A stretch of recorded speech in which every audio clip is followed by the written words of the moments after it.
began with President Biden in Normandy to commemorate the 80th anniversary of D-Day. Yes, the president there greeting the veterans one by one this morning. World News Tonight anchor David Muir just sat down with the president in Normandy for an exclusive interview. Good morning, David.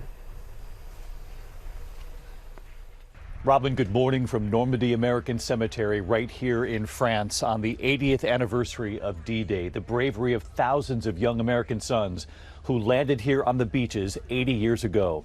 I spoke with President Biden just moments ago before his speech here, and we started with that bravery. It's not lost on us where we are today, what these brave young American sons did 80 years ago.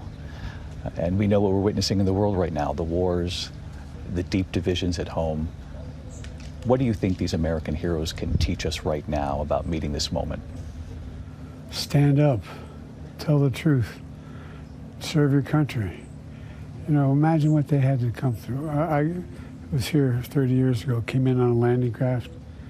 You could see from out there what they saw here. The idea that they got off those boats, they got off those landing crafts. Many of them died sinking in the come across that beach as long as it's just astounding. It's astounding. But what it says to me is how critical alliances are, how critical alliances are for our security. The president's speech here honoring our heroes and defending democracy. And I asked him about Ukraine and about the U.S. now authorizing the use of American weapons inside Russia, and Vladimir Putin's warning about this overnight. I wanted to ask you about Ukraine. I know for years you resisted the idea of American weapons being used for any sort of direct strike inside Russia. But we did witness this shift in recent days, authorizing American weapons for limited direct strikes. Are American weapons being used right now inside Russia? They're authorized to be used in proximity to the border. We're not authorizing strikes 200 miles into Russia. We're not authorizing strikes on Moscow, on the Kremlin. Let me ask you about what Vladimir Putin said last night about this authorization of American weapons inside Russia.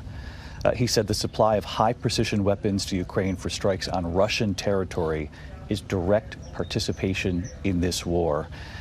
He went on to say that this is the way to serious problems, and again talked about Russia's nuclear capabilities. Does that concern you? I've known him for over 40 years. He's concerned me for 40 years. He's not a decent man, he's a dictator, and he's struggling to make sure he holds this country together while still keeping this assault going. We're not talking about giving them weapons to strike Moscow, to strike the Kremlin, to strike just across the border where they're receiving significant fire from conventional weapons used by the Russians to go into Ukraine to kill Ukrainians. The president there on Ukraine. We also asked the president about Donald Trump's guilty verdict, about his own son, Hunter Biden, on trial, and if he's ruled out a pardon for his son if convicted. And I asked about the first debate, which, by the way, is 3 weeks from today. That's all later on World News Tonight. But, Robin, a profoundly moving day here, of course, as we honor the heroes who stormed the beaches here 80 years ago. Robin? All right, our thanks to you, David. And as David said, you can see much more of his interview tonight on World News Tonight. George? Yeah, Ron, we're going to